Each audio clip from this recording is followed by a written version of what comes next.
இயேசுவின் நாமத்தினாலே உங்கள் எல்லாருக்கும் வாழ்த்துக்களை தெரிவித்துக் கொள்கிறேன். இந்த காலவேளையிலே கர்த்தருடைய ஆவியானவர் நம்மை வழிநடத்தி மட்டும் கொண்டு வந்திருக்கிறார். ஆண்டவருக்கு நன்றியும் ஆண்டவருக்கு எல்லா துதியும் கனமும் மகிமையும் உண்டாவதாக.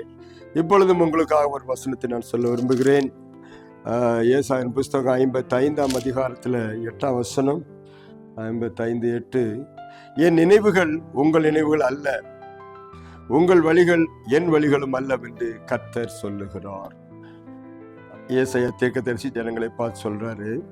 அந்த அன்னைக்கு இருந்த ஜனங்கள் அவர் நினைவுகள் பாருங்க, என் நினைவுகள் உங்கள் நினைவுகள் அல்ல, நான் நினைக்கிறது போல நீங்க நினைக்கிறது இல்லை, அது உங்க நினைவு அல்ல, உங்கள் வழிகள் என் வழிகளும் அல்ல, நீங்க போற வழி நான் போற வழி அல்ல அப்படின்னு சொல்றாரு.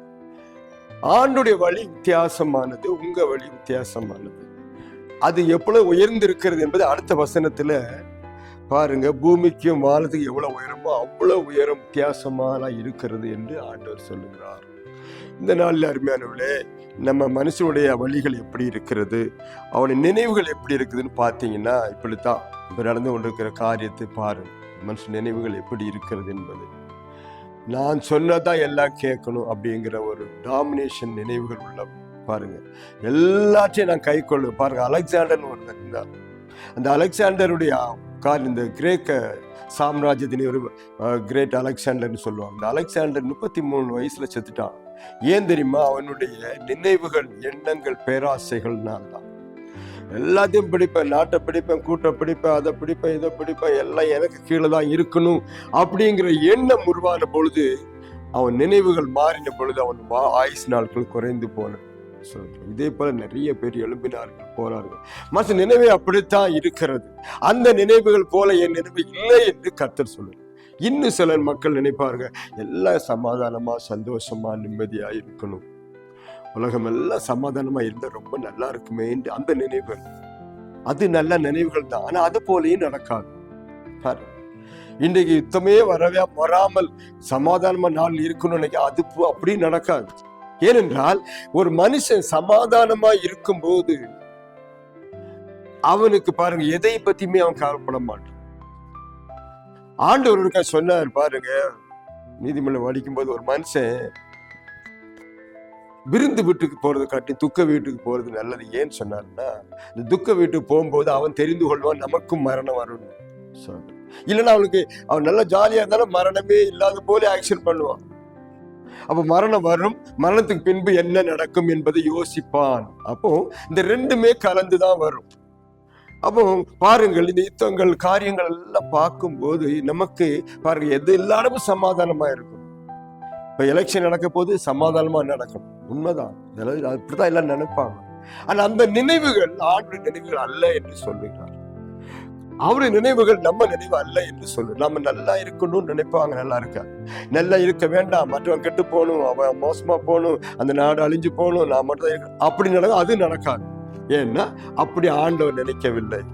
அவனை ஆசீர்வதிப்பது பாருங்க, இஸ்ரவேலை ஆசீர்வதிப்பது, தம்முடைய பிள்ளைகளை ஆசீர்வதிப்பது, தமக்கு பயந்தவர்களை ஆசீர்வதிப்பதே அவனுக்கு சித்தமானது. அதுதான் அங்க பார்க்கிறோம். நாம் நினைக்கிறது போல நினைப்பதில்லை, ஆண்டவர் நினைக்கப்ப நம்ம நினைப்பதில்லை. சொல்லு. அப்போ ஒரு மனுஷன் நல்ல ஒரு மனம் திரும்புதல் பாருங்க. இஸ்ரவேல் ஜனங்கள் அடிக்கடி ஆண்டவர் என்ன பண்ணாரா, அவங்கள மற்றவங்க கையில ஒப்பு கொடுத்துட்டார். ஒப்பு கொடுக்கும் போது ஆண்டவர் இந்த மாதிரி பண்ணிட்டாரேன்னு அவன் நினைப்பானா, அங்க போற பிறகுதான் மனம் திரும்புறான். எப்படி மனம் திரும்பலாம்? நான் தப்பு நான் பண்ணலாம், தப்பு தான், மன்னிச்சுங்க ஆண்டவரேன்னு சொல்லி கேட்டு மன்னிப்படைஞ்சு மறுபடியும் அவனை கொண்டு வர. அப்போ எதுக்காக அப்படி செய்யறாருன்னா, மனம் திரும்புவதற்காக. சில சமயங்களே அப்படி செஞ்சாதான் சரி. அந்த நினைவுகள் அப்படித்தான் இருக்கு, மனுஷனுடைய காரியங்கள் அப்படி இருக்கிறது. அவன் மனம் திரும்பி வர்றதுக்கு தேவன் எல்லாவற்றையும் மாற்றி கொண்டு பாருங்க. இன்னைக்கு எர்த்துக்குவைக்கு வருது, பூகம்பங்கள் வருது, வார்கள் வருது, இயற்கை சீற்றங்கள் வருது, எல்லா அழிவுகள் வரும்போது ஜனங்கள் அழியத்தான் செய்யறாங்க. ஏன் இப்படி நடக்கணுங்கிற கொஸ்டின் எல்லாரும் கேட்கறான். உண்மையிலே கர்த்தர் இருந்த ஆண்டு இதெல்லாம் நடக்குமா? நடக்கும், அவர் இருக்கிறனால நடக்குது. ஏன்னா மனுஷன் தவறு செய்யும் போதெல்லாம் தண்டனை வரும். இயற்கை அழிச்சுக்கிட்டு இருக்கும் போதெல்லாம் தண்டனை வரும். இயற்கை விரோதமா இருக்கும் போதெல்லாம் தண்டனை வரும். அதோட ஒத்து போனா அது அமைதியா இருக்கும். அதை ஒன்றும் பண்ண முடியாது. இன்னைக்கு அதே போலதான், நம்ம நினைக்கிறது போல நம்ம நடப்பதில்லை, நாம நடக்கிறது போல அவர் நினைப்பதில்லை. அப்போ அப்படி நினைக்கிறதுக்கு இன்னைக்கு நடக்கிற எல்லா நன்மைக்காகவே நடந்து கொண்டு இருக்கிறது. பாருங்களேன், ஒரு பெரிய அழிவு ஒரு பக்கம் வந்து கொண்டிருக்குது, ஒரு பக்கம் இன்னொரு பெரிய மாற்றம் வந்து கொண்டிருக்கு. தெரியுமா உங்களுக்கு?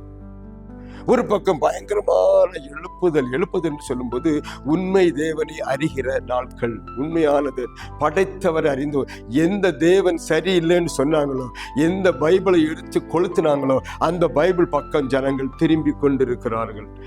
நீங்க நியூஸை பாருங்க, நீங்க சரித்திரத்தை பாருங்க.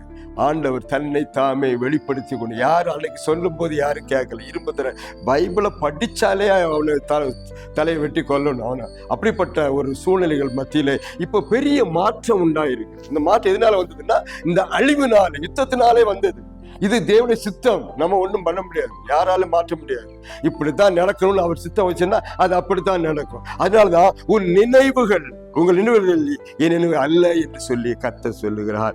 என் வழிகள் உங்க வழி. நாம இப்படி போனா சரியா இருக்கும். பாருங்க, ஒரு சின்ன காரியம் பற்றி சொல்லி முடிக்கிறேன்.